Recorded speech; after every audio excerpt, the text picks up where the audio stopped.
All right, we're getting close to spring practice in Atlanta for Georgia Tech. It comes up next week. Mark Rogers TV talking some Yellow Jackets with, of course, Joey Weaver from the Rumble seat. Joey, we caught you right after a big win on the basketball floor against Ole Miss on the road, third round of the NIT. So we'll switch gears and talk some football now. That's right. Tech basketball team going to Brooklyn, but we got more important things to talk about maybe. Yes, it's always more important here on Mark Rogers TV, but I like to offer up the congrats on the basketball floor as well. So quarterback's pretty important as well.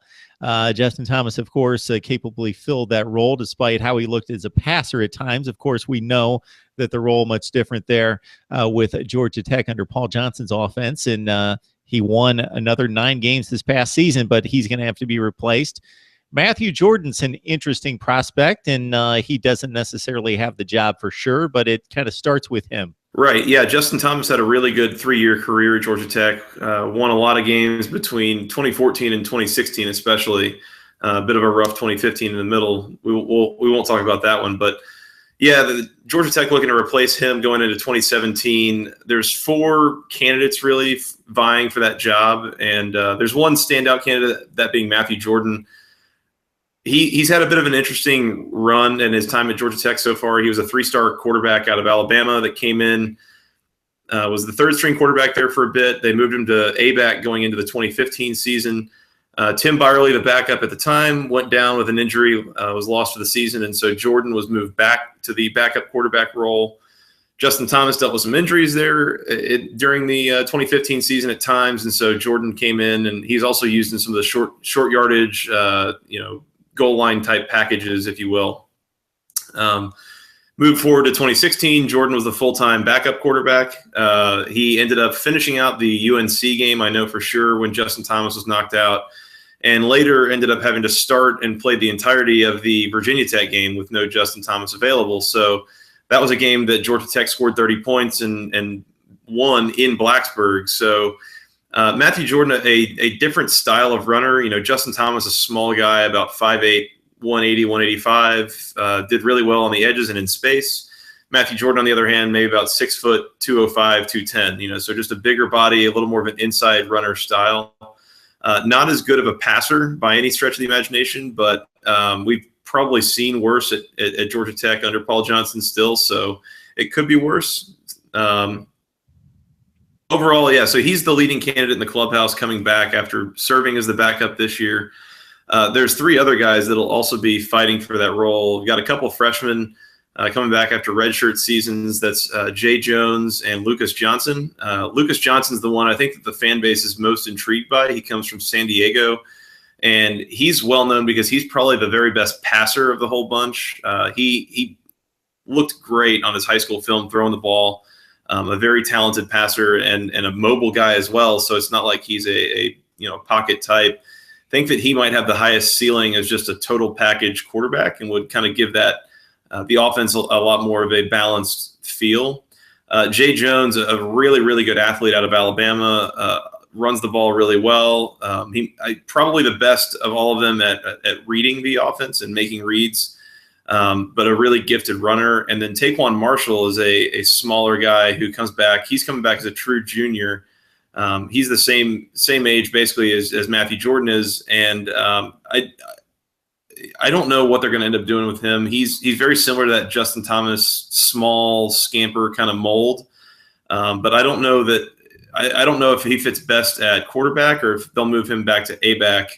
I don't know if he has the durability to play quarterback, and I don't know if he throws the ball well enough or does anything well enough to really dethrone Matthew Jordan. So I kind of expect him to be moved back to A-back. There's a chance he's left in as the backup, but ultimately my expectation would be Matthew Jordan as a starter, and then probably I would think Lucas Johnson is probably the backup going into 2017. The Matthew Jordan performance in Blacksburg kind of underlines and depicts the genius of the Paul Johnson offense, because they go to Blacksburg.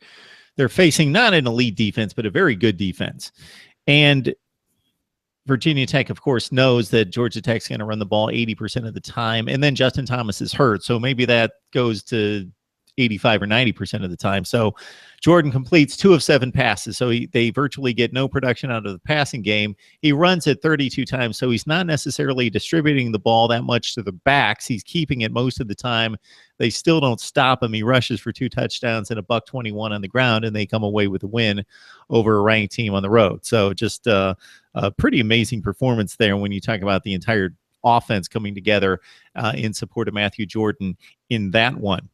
Justin Thomas, we talked about his accomplishments and legacy there with Georgia Tech, but he's more concerned about his future at the moment, which includes trying to break through the NFL ranks, not as necessarily a quarterback, but somewhere along the offensive front and find a fit for his abilities offensively. So the pro day was recently. Joey, kind of highlight what Justin Thomas showed NFL scouts. Yeah, so I think we'd kind of be kidding ourselves if we talked about Justin Thomas as a legitimate NFL quarterback prospect. Just between his size and his skill set, that just doesn't fit in the big leagues ultimately, for better or worse. But he is still a very gifted athlete, and I think he caught up a lot of attention this past weekend.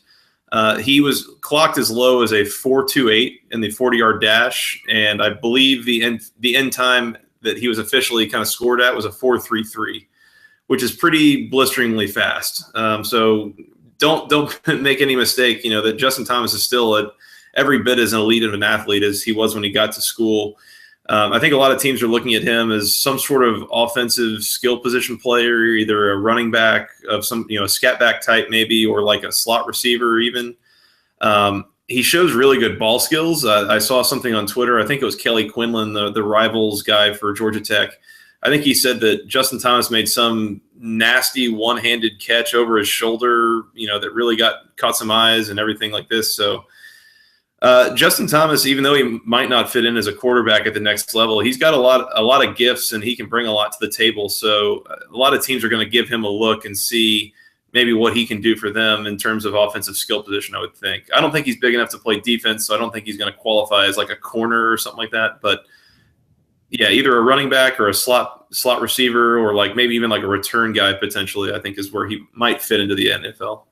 And Joe, you mentioned during your talk there about Justin Thomas that he entered the collegiate ranks as an elite athlete, and he maintained that kind of speed because 40 times aren't reported throughout a player's college career. But I'm just checking out the numbers, knowing that he carried the football a lot in Atlanta, 504 carries over the 4 seasons for Justin Thomas. So he took quite a beating there in obviously carrying the offensive load and handling the ball on each and every play, but still comes out of it challenging for the fastest player in the country.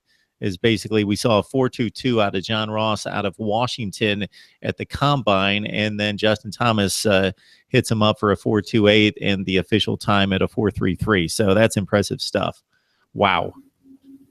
Exactly. Yeah. It's when you start looking at, what guys that did go to the combine and kind of the numbers that they came away with. He's right up there with the elite athletes that a lot of these NFL teams are heavily scouting. And so that's the kind of stuff that will pop a lot of eyes and get people noticing him. I will say that, you mentioned that 40 times aren't really reported in high school and all this, and that's very true. But the evidence that we do have is that his senior year of high school, Justin Thomas won the 100-meter dash in the state of Alabama. So he was kind of a track star in high school already, and it was his speed that got him noticed and was something that was a really key part of his tool set coming from the get-go. And thankfully, it seems like that hasn't really degraded at all as he's taken some shots, and gotten a little beat up throughout the course of college. So just an impressive athlete and a guy that I think a lot of Georgia Tech fans are really excited to see where he fits in the league. Yeah, it would be nice for people that root for Georgia Tech football to kind of honor him and root for him to find a place in the NFL and earn a paycheck for several seasons and find a place where he can thrive and be a good fit.